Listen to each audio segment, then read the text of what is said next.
Colonial Pipeline is back up and running, but says it'll take several days before the delivery supply chain returns to normal. It is a crucial week for President Biden's infrastructure priorities.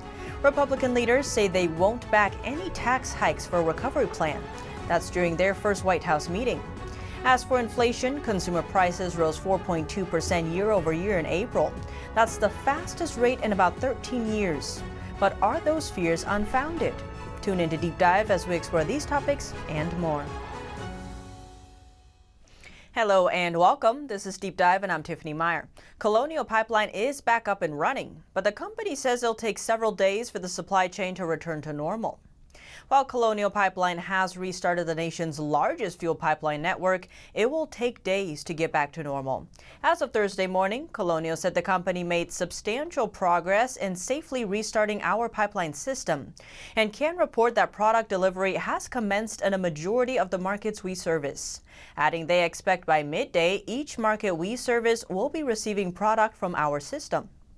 Colonial expects to get the bulk of its operations restarted by the end of the week, with at least one major portion, which runs between North Carolina and Maryland, back online on Monday.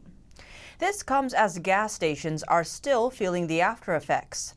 About 25% of North Carolina's gas stations out of gas. That's as of Wednesday.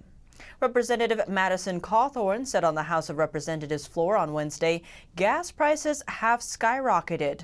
Lines are forming all across the great state of North Carolina. Tracking from Gas Buddy said nearly 60% of gas stations in metro Atlanta were without gas on Wednesday. 4 governors all declared states of emergency. Florida Governor Ron DeSantis, Virginia's Governor Ralph Northam, and Georgia's Governor Brian Kemp all declared emergencies Tuesday. This follows North Carolina Governor Roy Cooper's emergency declaration on Monday. South Carolina's Governor Henry McMaster, meanwhile, said he would not declare a state of emergency because the state was already in one due to the pandemic. By Wednesday, the national average price had already hit its highest point in 6.5 years.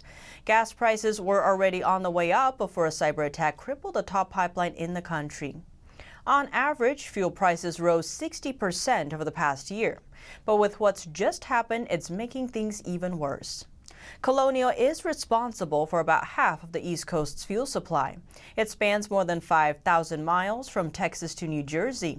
The line transports roughly 2.5 million barrels of gasoline and other fuels daily and hauls more than 100 million gallons of fuel a day from Gulf Coast refineries to major hubs up the coast. The cybersecurity attack on the Colonial Pipeline prompted some panic buying and fuel hoarding, but it's also raising fears about cybersecurity. The FBI says a group called DarkSide is responsible for last week's cyber attack. It disabled some internal computer systems and demanded a ransom to release them. The hackers didn't take control of pipeline operations, but Colonial shut it down to contain the damage. And while Colonial at first said it wouldn't pay the ransom, that's not quite what happened. According to Bloomberg, Colonial paid hackers nearly $5 million in Bitcoin. That's citing anonymous sources. But a person familiar with the matter told the outlet once the ransom had been paid, the hackers provided the operator with a decrypting tool to restore its disabled computer network. But the tool was so slow, the company kept using its own backups to help restore the system. Safety is now a top focus for Colonial. The company says it'll conduct a series of safety assessments to comply with federal guidelines. As for the federal level, President Biden signed an executive order Wednesday that he says will improve the nation's cybersecurity. It seeks to better equip federal agencies with cybersecurity tools. It also encourages the private sector, which operates much of the nation's critical infrastructure, to improve its own cybersecurity standards. Under the new order, a system will be enabled on federal networks to continually monitor and respond to cyber threats. Cybersecurity attacks have been on the rise in recent years. The White House said in a statement, U.S. public and private sector entities increasingly face sophisticated malicious cyber activity from both nation-state actors and cyber criminals. Adding these incidents share commonalities, including insufficient cybersecurity defenses that leave public and private sector entities more vulnerable to incidents. According to the firm Coveware, average cyber attack ransoms paid in the U.S. last year increased more than 3% to over $310,000. And Department of Homeland Security Secretary Alejandro Mayorkas last week called ransomware one of his most significant priorities right now. The administration has launched an initiative to help critical infrastructure like electric utilities and water districts protect against attacks. Now on the other side of the pond, Britain is also ramping up cybersecurity. Britain will invest over $30 million to help vulnerable countries tackle cyber threats originating from China, Russia, and other actors.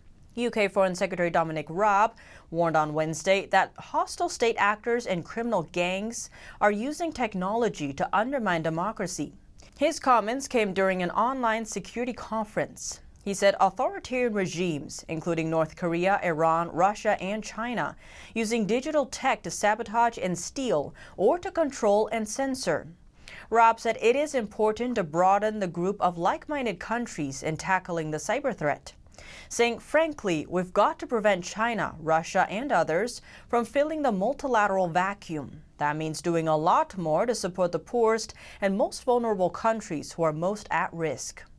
Yes, the UK government will invest £22 million to help vulnerable countries in Africa and the Indo-Pacific build up their cyber defenses. The UK will also work with Interpol to set up a new cyber operation hub in Africa to support joint operations against cybercrime. Now let's turn back to the U.S. Member of the Senate Select Committee on Intelligence, Republican Senator Ben Sasse, said earlier this week, the cyber attack on Colonial Pipeline highlights how critical U.S. energy infrastructure is vulnerable to hackers.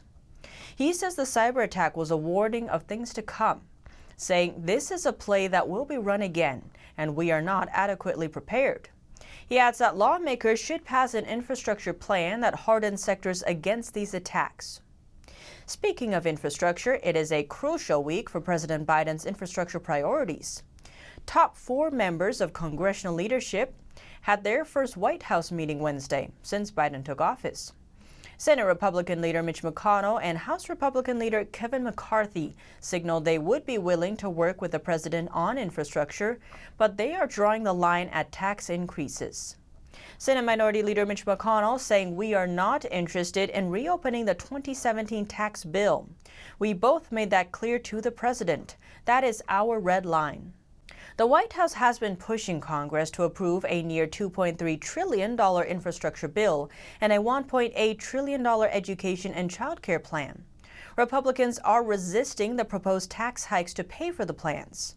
And House Minority Leader Kevin McCarthy says those numbers we heard today on inflation, that should terrify every American, because it's not a question of whether there's going to be a tax increase. You just had the biggest tax increase you've had in more than 10 years, and it hit you already. And McConnell doubled down over the weekend, saying he would support a smaller infrastructure package. He said on Kentucky Educational Television over the weekend, quote, the proper price tag for what most of us think of as infrastructure is about $600 to $800 billion. That's in reference to the counterproposal set out by Republicans. Led by West Virginia Senator Shelley Moore Capito, the proposal numbers $568 billion and covers roads, bridges, broadband, public transit, railroads, ports, and more. In other words, what is generally considered traditional infrastructure. Biden has defended his plans to tax corporations and the wealthy, saying it is time they started paying their fair share. But based on the latest data from the IRS, in 2018, the top 1% earned around 20% of all income, but paid around 40% of all individual income taxes. Now, speaking of prices going up, inflation seems to be speeding up. Consumer prices rose 4.2% year over year in April. That's the fastest rate in about 13 years. U.S. consumer prices have soared above economists' predictions and by the most in over a decade. It is fueling fears of a prolonged bout of higher inflation. This is the largest 12-month increase since September 2008, when the index rose by 4.9%. On a monthly basis, the CPI inflation gauge jumped 0.8% in April. The so-called core CPI soared by 0.9%. That is the largest monthly increase since 1982. The number excludes the volatile food and energy components. A major contributor to the monthly inflation spike was the price index for used cars and trucks. It surged by a record 10% in April, the largest monthly increase in history. The sharp rise in inflation is likely to stoke fears of an interest rate hike by the Fed, although Federal Reserve officials have played down the concerns by predicting that price rises would be transitory. They've also repeatedly said they will not raise rates or reduce the monthly bond buying program until inflation averages around 2% for a prolonged period. One area seeing massive jumps was the gas industry. The gas index went up 49.6% over the last 12 months. That's the biggest 12 months increase since January of 2010. So what is the CPI? The Consumer Price Index measures the change in prices paid by consumers for goods and services. The CPI predicts spending patterns for each of two population groups: all urban consumers and urban wage earners and clerical workers. The all urban consumer group represents about 93% of the total U.S. population. Not included in the CPI are the spending patterns of people living in rural or non-metropolitan areas, farming families, people in the armed forces, and those in institutions, such as prisons and mental hospitals. While fears of inflation have been going up, are those fears unfounded? One report seems to say so.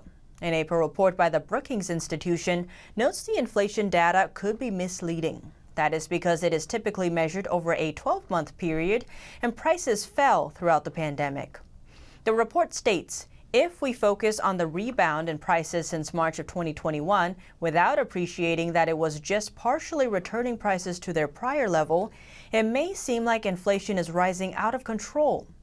Adding, even if prices remain perfectly flat over the next few months, it would look like inflation is rising as the 12-month-ago base comparison is actually going down. But not everyone agrees. Senior fellow at the Ethics and Public Policy Center, Henry Olsen, tells the Daily Caller News Foundation, a short period of inflation of that level will be shocking to most people because they've never lived through it. That's in reference to the inflation in the 1970s. So is Biden to blame? Experts say not necessarily, noting the trillions of dollars put into circulation during the pandemic, saying that started it all. But they note Biden's massive proposed spending plans aren't going to help. Olsen goes on to say if Biden gets his $6 trillion, it will only be, quote, fuel added to the fire. But what do you think? Let me know below. Thanks for tuning in to Deep Dive. I'm Tiffany Meier, and see you soon.